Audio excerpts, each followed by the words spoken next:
नमस्कार। धर्म मीमांसा चैनल पर आपका स्वागत है।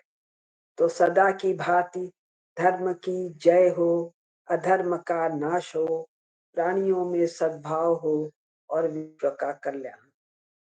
मेरे हाथ में एक खबर है कल के अखबार की। ये अखबार है 3 मार्च का। 3 मार्च यानी कल का। तो पहले मैं पढ़ के सुना रही हूँ। इसमें ये है कि 3 मार्च यानी 2 या 1 मार्च को नीति आयोग के पूर्व सीईओ अमिताभ कांत ने रविवार को कही, रविवार यानी 2 मार्च को कही, क्या कही कि भारत को यदि 2047 तक 30 ट्रिलियन डॉलर की अर्थव्यवस्था बनाना है, अभी शायद 4 का होने वाला है, 3 ट्रिलियन डॉलर का शायद हो गया है, 4 ट्रिलियन डॉलर का हो जाएगा तो जापान को नीचे आगे बढ़ जाएगा, कुछ ऐसा है। तो वो ये कह रहे हैं तो भारतीयों को कड़ी मेहनत करनी पड़ेगी। कैसी कड़ी मेहनत? प्रति सप्ताह 80 या 90 घंटे काम करना चाहिए। प्रति सप्ताह मतलब 7 दिन। 7 दिन में रविवार को तो ये छांटते ही छांटते हैं, तो 6 दिन में 90 घंटा यानी कि 15 छक्के 90, एक दिन में 15 घंटे काम करना चाहिए। तो स्वाभाविक है 15 घंटे लगातार तो टेबल पे बैठेगा नहीं, नहाएगा भी, खाएगा भी, टॉयलेट भी जाएगा। तो ये सब करते करते 15 घंटे 18 घंटे हो, यानी 6 घंटे सोए और शेष समय वो काम करे। और आजकल ज्यादा काम ये ऑनलाइन है या ऑफलाइन है, स्क्रीन के सामने। तो 80 या 90 घंटे काम करना चाहिए अगर आपका लक्ष्य 4 ट्रिलियन डॉलर से 30 ट्रिलियन डॉलर की अर्थव्यवस्था बनना है। फिर वो उदाहरण दे रहे हैं। कांत ने कहा कि जापान, दक्षिणी कोरिया और चीन ने, भाषा पर ध्यान दीजिएगा, मजबूत कार्य नैतिकता के जरिए आर्थिक सफलता हासिल की। कार्य नैतिकता यानी कामकाज, वर्क में मोरालिटी के द्वारा ये सफलता हासिल।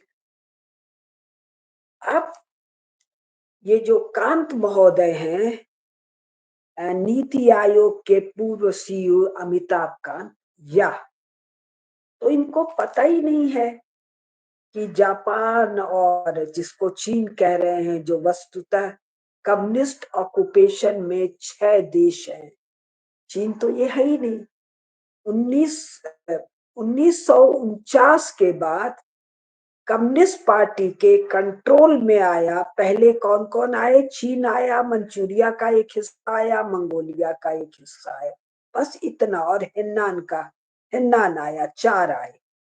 और 1949 में जवाहरलाल नेहरू ने, जिसको ये सीक्योंग कहते हैं, ये पूरा भारतीय क्षेत्र था, 15 अगस्त 1947 से लेके 1949 तक, तो ये पूरा का पूरा कम्युनिस्ट पार्टी के चेयरमैन माओ को हैंड ओवर हुआ है, चीन को नहीं हैंड ओवर हुआ है। और तिब्बत और बाद में हैंड ओवर हुआ है। एक तरह से हैंड ओवर हुआ है आर्मी के ऑक्यूपेशन का कवर देते हुए, ये हैंड ओवर भी कराया है, ये भारतीय क्षेत्र है। नेहरू ने चेयरमैन माओ को चेयरमैन स्टालिन के कहने। तो अमिताभ कांत जो ये सज्जन हैं, इनको या तो चीन के बारे में और जापान के बारे में कुछ पता नहीं, और या अगर पता नहीं है तो मैं इनको इडियट कहना चाहूँ। अगर ये जानकारी है इनको और उसके बावजूद ये बात कह रहे हैं, तो इनको मैं स्काउंड्रल कहना चाहूंगी। और ये दोनों विशेषण मैं पूरी गंभीरता के साथ उपयोग में ला रही हूँ। फ्रीडम ऑफ एक्सप्रेशन का चक्कर नहीं है। नीति आयोग यानी भारत सरकार का एक बहुत बड़ा आयोग, एक स्टैट्यूटरी बॉडी के सीईओ मतलब हेड के लिए मैं दो शब्दों का प्रयोग कर रहा हूँ, या तो इडियट या स्काउट। तो ये बात सच है कि जापान में लोगों ने 18 घंटे नहीं भाई, 20 घंटे भी काम किया है। कोरिया का उतना विस्तार से मुझे नहीं पता है, पढ़ के कभी बता दूंगी। कोरिया की भी स्थिति मोटा मोटी जापान और चीन वाली ही है।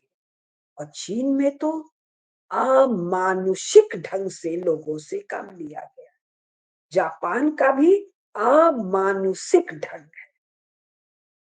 मेरे हाथ में एक पुस्तक है, wealth and poverty of nation, David Landes की। इसमें अध्याय 22 पृष्ठ संख्या 350 से जापान की कहानी शुरू होती है और ये चलती है पृष्ठ संख्या 391 तक, यानी 41 पेज। अब जापान के बारे में 41 पेज क्या है? एक नन्हा सा कैप्सूल। नन्हा सा कैप्सूल यानी जापान में जो घटित हुआ बस उसकी एक नन्ही सी झलकी। लेकिन चूंकि मैं ये एक वार्ता कर रही हूँ, वार्ता में इस झलकी को भी बताने में, इस 41 पेज को भी बांचने में मुझे 5-6 घंटे लग जाएंगे यदि मैं टिप्पणी सहित करूं। तो आज मैं 5-7 मिनट में केवल बात करूंगी, बाद में इस विषय पर मैं विस्तार से बात करूंगी। किंतु यदि भारत सरकार ऐसा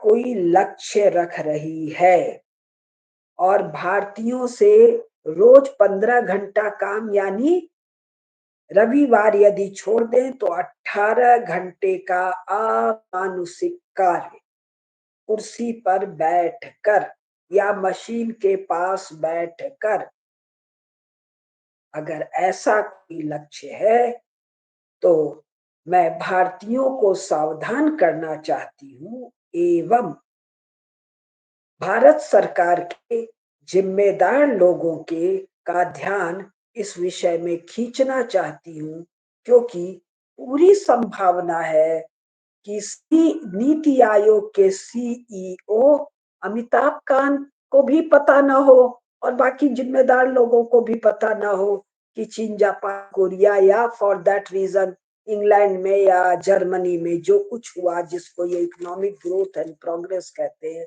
वो किस अमानुषिक प्रक्रिया से हुआ।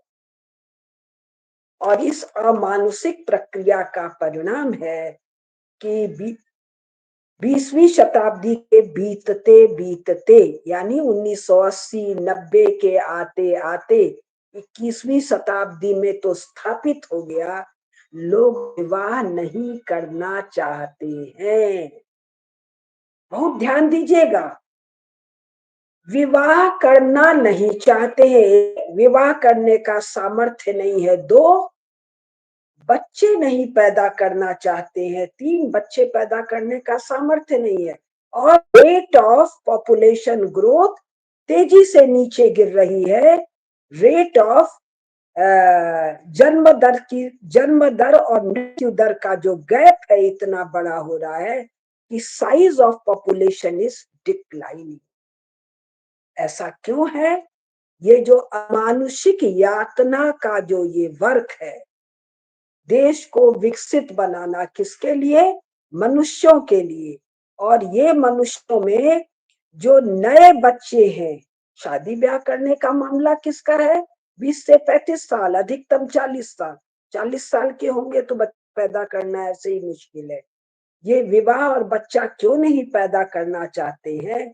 क्योंकि इतना अधिक काम करके कमाने के बाद भी इतना सामर्थ्य नहीं है। कहाँ? जापान में और चीन में, जिसको 2 नंबर इकोनॉमी और 4 4 नंबर या 5 नंबर इकोनॉमी अभी बता रहे हैं कि वो इतना आर्थिक साधन जुटा सके कि एक पत्नी लाकर एक इत्ते से मिनिक्यूल जैसे घर में रख सके, एक बच्चा पैदा कर सके, बच्चे को पैदा करने का खर्च उठा सके, बच्चे को पालने का खर्च उठा सके, बच्चे को नर्सरी में पढ़ाने का खर्च उठा सके।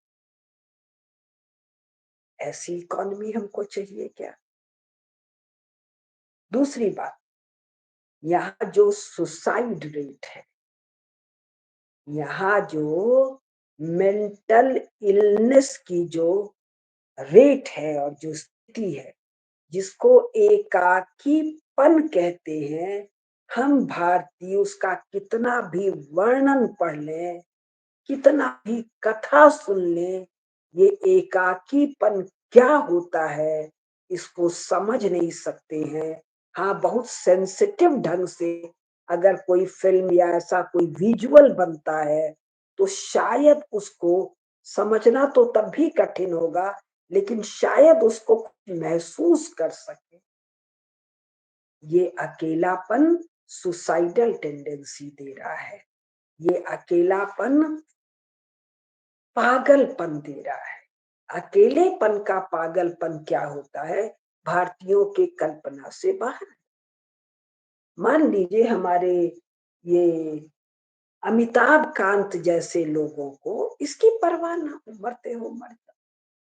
लेकिन भाई इकोनॉमी का मामला भी समझ लो, 47 तक मान लो तुम 30 ट्रिलियन, क्या है, 30 ट्रिलियन डॉलर के बन भी गए तो क्या होगा? पॉपुलेशन साइज छोटी हो रही है तो इंग्लैंड, फ्रांस, जर्मनी किसको बुला रहे हैं? अपने शत्रु मियाँ लोगों को बुला रहे हैं। और मियाँ लोग आके क्या कर रहे हैं? खत्म कर रहे हैं। तो डिक्लाइनिंग पॉपुलेशन साइज, रेट की बात नहीं कर रही हूँ, रेट ऑफ बर्थ रेट और डेथ रेट का गैप ऐसा भीषण है कि साइज ही घट रही है, फिर तो इकोनॉमी भी डिक्लाइनिंग हो जाएगी। कोई मशीन, कोई टेक्नोलॉजी अमेरिका की, इंग्लैंड की, फ्रांस की, जर्मनी की, चीन की, जापान की आज तक सहायता नहीं कर पाया है और आगे भी सहायता नहीं कर पाएगा। अब मैं इस पुस्तक से थोड़ा सा बता रही हूँ, क्योंकि इन्होंने 3 का नाम लिया है तो मैं केवल 3 पर फोकस कर रही हूँ, 3 में भी 2 पर, यूरोप पर फोकस नहीं कर रही हूँ। जापान और चीन, जापान और चीन का जो बड़ा गुलाबी गुलाबी चित्रण हुआ है भारत में या दुनिया में, सच्चाई तो वो नहीं है। 1945 में जब जापान पर एटॉमिक बॉम्ब डाल दिया गया तो उस डालने के बाद बेचारे जापानीज, शांति प्रिय जापानीज, देशभक्त जापानीज, कल्चर्ड जापानीज का एक ऐसा सुनहरा नहीं, श्वेत हल्के गुलाबी रंग का छींट देता हुआ जो ये चित्र खींचा गया, सच्चाई इससे विपरीत है।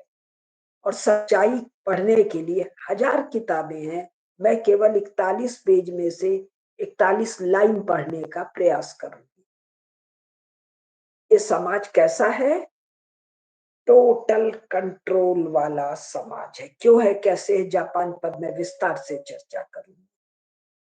टोटल कंट्रोल किस हद तक? एक उदाहरण बता रही हूं पढ़ के। पेज 354 से मैं पढ़ रही हूँ, और ये 354 से जो मैं पढ़ रही हूँ ये कथा कब की है? मेजी रेवोल्यूशन के पहले की है। मेजी रेस्टोरेशन ये कहते हैं। मेजी रेस्टोरेशन कब का है? मेजी रेस्टोरेशन है 1867-68 का। तो ये इसके पहले की कथा है। क्या कहता है पेज 354 में पुस्तक से?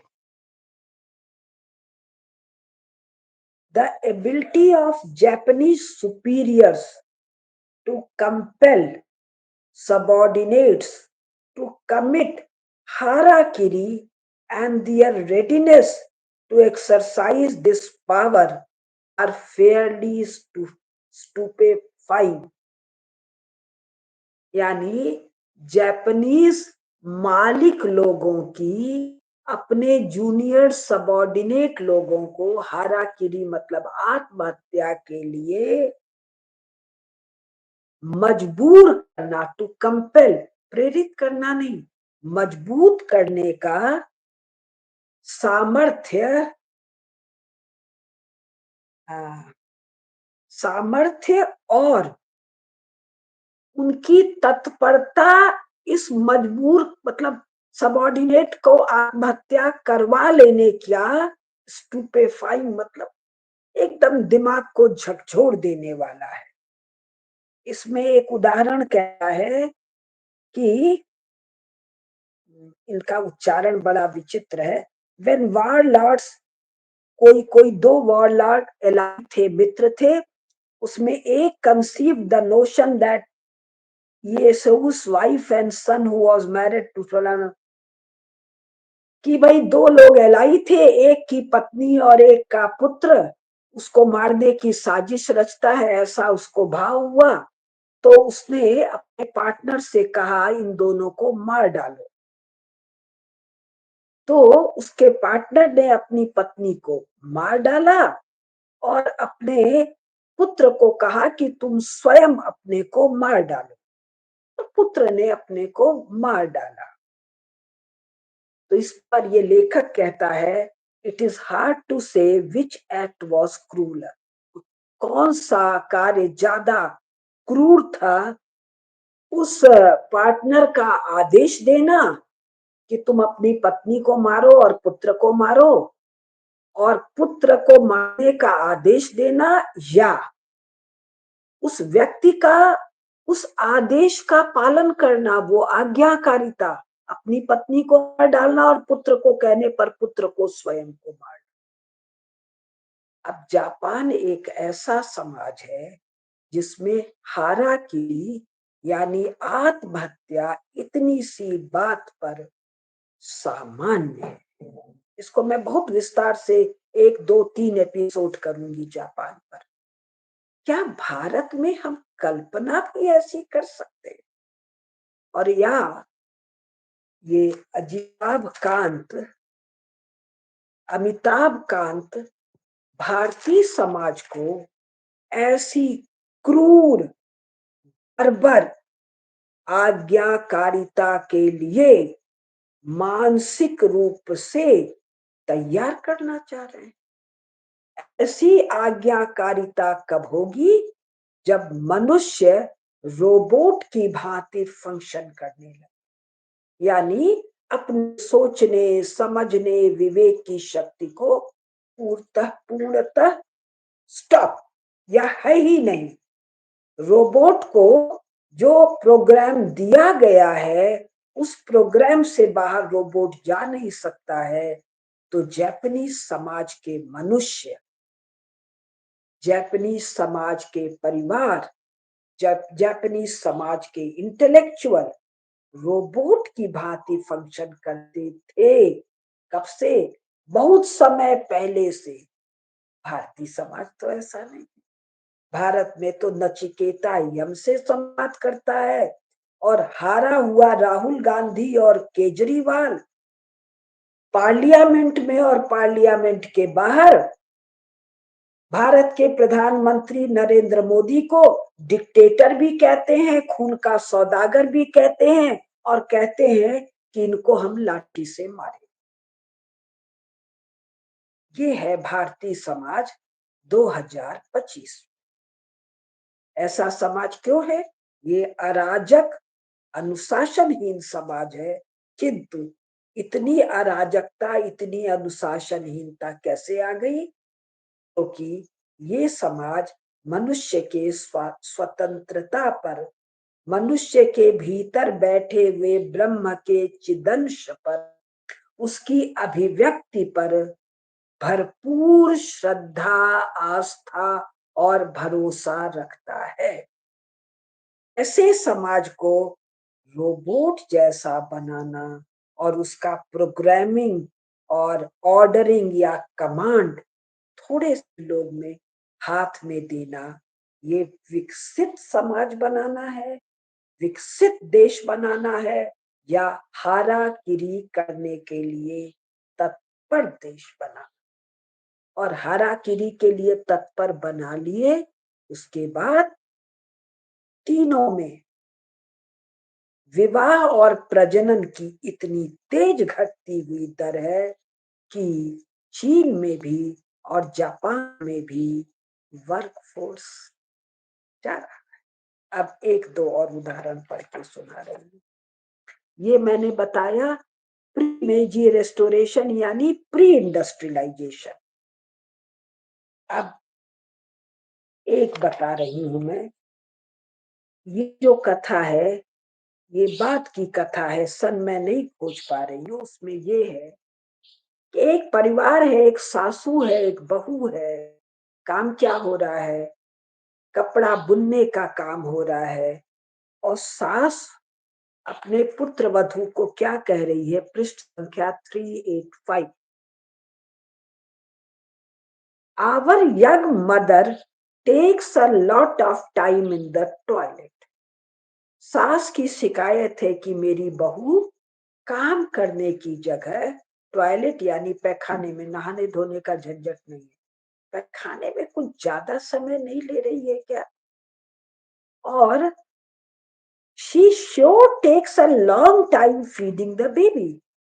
और निश्चित रूप से बच्चे को दूध पिलाने में बहुत अधिक समय ले रही है। यानी दूध मुहा शिशु तेज गति से दूध पिए या न पिए, she is so stupid, she is doing the washing again. और ये जो बहू है, नई बहू, ये इतनी इडियट है, मूर्ख है, फिर धुलाई में लग गई। She had better use for her time। जो धुलाई में लगी है, काहे की धुलाई बता रहे हैं, उस जगह कुछ काम कर लेती। 15 घंटे, 90 घंटे पर वीक, 80 घंटे पर वीक, 80 घंटे होगा तो टोटल आवर आएगा 15-16 घंटे। 90 घंटे आएगा तो कुल मिला के 15 घंटा प्लस 3 घंटे का छोटा छोटा गैप देके करीब आएगा 18 घंटे। She had better use for her time। बेहतर है क्या? And what matter if she could not wash herself or her clothes? क्या फर्क पड़ता है वो नहाती है या कपड़े धोती है? गंदगी में बदबू के साथ रहे तो हर्ज क्या है? The Japanese are renowned for their passion for cleanliness, but greed brings money closer to godliness. And what if her underwear was soiled? क्या फर्क पड़ता है? यहाँ तो अंडरवियर था, यानी ये 19वीं लेट 19th और 20th की कहानी होगी। कारण सूती कपड़ा और अंडरवियर तो तभी आया है 20वीं के प्रारंभ में ऐसे लोगों के लिए। क्या फर्क पड़ता है अगर उसके अंडरवियर में पेशाब लगा है, टट्टी लगा है, या पीरियड्स का खून भरा हुआ। इसके बाद उस बहू की एक लंबी कथा है जिस पर ना कुछ निशान लगा पाई, क्योंकि मेरा केवल एक बहू और सास और पति और एक छोटे बच्चे की कथा है। बहुत सिंपल नरेटिव है, लेकिन मेरे रोए भी खड़े भी नहीं हो पाए, ऐसे स्तब्ध हो गए कि मैं केवल पूरे पृष्ठ पर 2 कमेंट लगा पाई। भयंकर। ये पूरा मैं आप लोगों को कभी पढ़ के सुनाऊं। और चीन, चीन की कथा 25 मिनट हो गया, 2-4 मिनट बता दूं। जिस चीन से इतने फैसिनेटेड हैं हमारे अभिकांत दुबे जी, क्या उनको पता नहीं? मनुष्य जो वहां कृषक या श्रमिक बताए जा रहे हैं कम्यून सिस्टम में, उनको पेशाब एक स्थान में एक गड्ढे में करना है। उस पेशाब के ऊपर जो काई आ रही है, वो काई को 54 लाई चख के देखता है और बताता है। और रिसर्च होती है, साइंटिफिक रिसर्च, कि this is a very rich source of protein, और कुछ कुछ विटामिन का भी नाम है जो मुझे नहीं याद आ रहा है। तो पेशाब पर जमी हुई काई बहुत अच्छा न्यूट्रिएंट है। मनुष्य, मनुष्य कौन सा मनुष्य, श्रमिक और किसान मनुष्य के स्वास्थ्य के। क्या निशिकांत दुबे जी को नहीं पता है कि सैकड़ों साल, नाना, हजारों साल के भूखमरी का आलम उनके स्वभाव में, चीनियों के स्वभाव में ऐसा बैठ गया है कि 1980-90 के बाद जब एक सेक्शन जो धनी हो गया है, अमेरिका की कृपा से, अमेरिका की कृपा और यूरोप की कृपा क्या है, भयंकर पोल्यूशन के कारण वो अपनी मैन्युफैक्चरिंग को ट्रांसफर करते हैं चीन में। तो चीन में लोगों को इस तरह से, जैसे गन्ने को पेर कर रस निकाला जाता है, एक बार, दो बार, तीन बार, उस अत्यधिक प्रॉस्पेरिटी, वैभव, संपन्नता के बाद इनका 1%, 2%, 5% लोग जब प्रॉस्पेरस हो जाते हैं, 2 नंबर इकोनॉमी, 3 नंबर इकोनॉमी में आते हैं, और बड़े बड़े क्रूज यानी समुद्री जहाजों में मनोरंजक यात्राएं करते हैं, तो भोजन पर जैसे इनके संपन्न लोग टूट पड़ते हैं, जैसे कुत्ते और सूअर सड़क पर पड़े हुए जूठन पर टूट पड़ते। और इस पर इतना यूट्यूब में शॉर्ट वीडियोस हैं, एक्चुअल पिक्चर हैं। कभी मुझे ध्यान आएगा, खोज लूंगी तो मैं आप लोगों को 2-3 चैनल हैं, उन चैनल का नाम बता दूंगी। क्या हमारे अभिकांत अमिताभ कांत जी को, नीति आयोग के सीईओ को नहीं पता है वर्किंग आवर्स कैसे हैं चीन में? चीन में वर्किंग आवर के बाद, जिसको कहते हैं सस्ता श्रम, चीप लेबर, यानी आपने 15-18 घंटे काम किया और आपको मजदूरी, वेतन, सैलरी इतना कम मिला। कब? मैं 1990 से 2025 की कहानी सुना रही हूँ, प्राचीन कहानी नहीं सुना रही हूँ, कि आपको अपने माँ बाप को गांव भेजना पड़ता है। चीन के गांव अशक्त बूढ़े और बूढ़ियों से भरा हुआ है। वो खेती कर रहे हैं, बूढ़े और बूढ़ी, जब उनको चैन से भोजन मिलना चाहिए। और जो युवा है वो शहर में विवाह करने का सामर्थ्य नहीं रखते हैं, क्योंकि इतनी कमाई नहीं है कि 1+1, एक कोई कमरा, 1 बेडरूम फ्लैट नुमा चीज में, एक स्टूडियो अपार्टमेंट नुमा चीज में रह सके। जब अकेले अकेले हैं, सड़क पर सो जाएंगे, स्टेशन पर सो जाएंगे, कहीं भी गिर पड़ के सो जाएंगे, चलते चलते कुछ खा लेंगे। लेकिन परिवार बनेगा तो पति पत्नी एक जगह कम से कम सोएंगे, तो एक 10 बाई 12 फीट का तो एक कमरा चाहिएगा। खाना न भी बनाएंगे तो एक 3 बाई 5 फीट का, 5 फीट बाई 4 फीट का एक टॉयलेटरी तो चाहिएगा। इतना 2 नंबर इकोनॉमी वाला जो चीन है, जो चीन है ही नहीं, कम्युनिस्ट ऑक्युपाइड एरिया है, इसके कौन से युवक जो पढ़े लिखे, ट्रेंड, ट्रेंड किस अर्थ में, किसी एक विधा में, यानी यूनिवर्सिटी सिस्टम से निकले हुए मॉडर्न इंडस्ट्रियल टेक्नोलॉजी के ट्रेंड युवा जो है, वो 10 बाई 12 का या 8 बाई 10 का कमरा और 4 बाई 5 का टॉयलेट अफोर्ड नहीं कर सकते हैं, इसलिए विवाह नहीं करते, जबकि दोनों कमा रहे हैं। अफोर्ड एक को नहीं करना है, पति पत्नी दोनों कमा रहे हैं, दोनों मिलकर ये नहीं अफोर्ड कर सकते हैं, और कहीं बच्चा हो गया तो 1 महीना तो आराम करना पड़ेगा, बच्चे को दूध पिलाना पड़ेगा, कुछ ज्यादा समय नहीं लेती है क्या? बच्चे को पालना पड़ेगा, बच्चे को स्कूल ले जाना पड़ेगा, ये संभव नहीं है। तो चीन में साइज ऑफ पॉपुलेशन नीचे जा रही है, ये हमारे अभिकांत दुबे जी को नहीं पता है क्या? क्या हमारे अभिकांत दुबे नहीं, अभिका अजिताभ कांत को ये नहीं पता है क्या?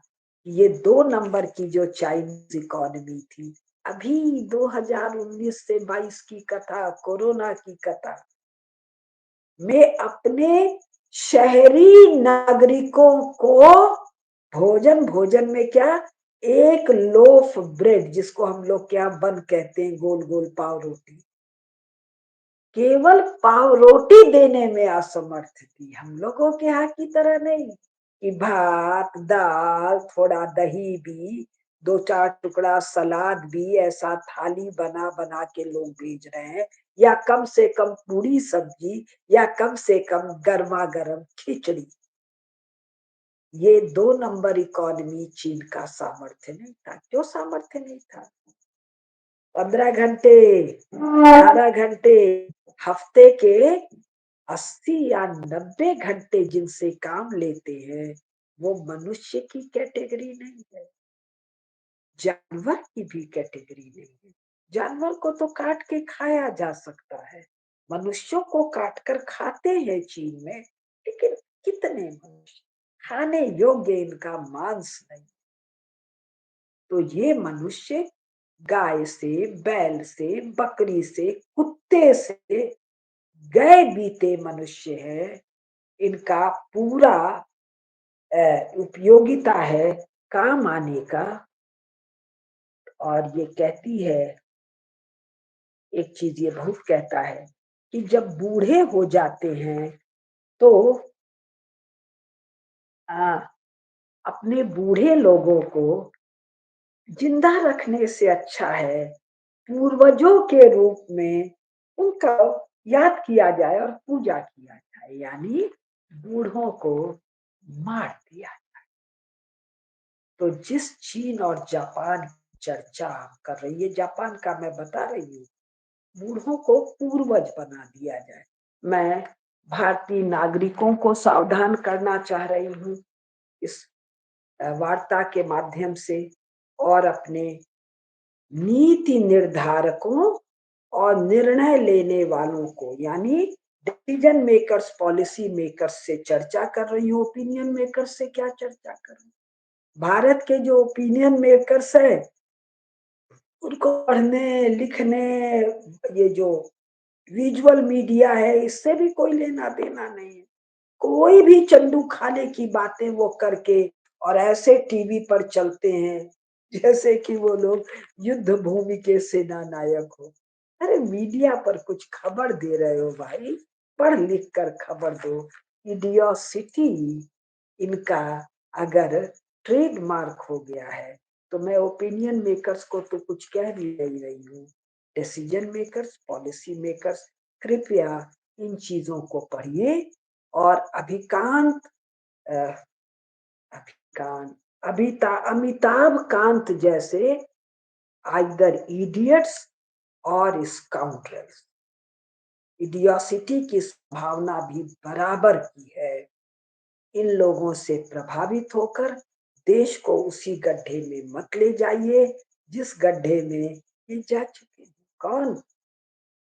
चीन, Japan, England, France, Germany, Korea, सब के सब सारा इकोनॉमिक ग्रोथ, सारा इकोनॉमिक डेवलपमेंट, सारा बिलियन डॉलर, ट्रिलियन डॉलर मनुष्य के लिए है।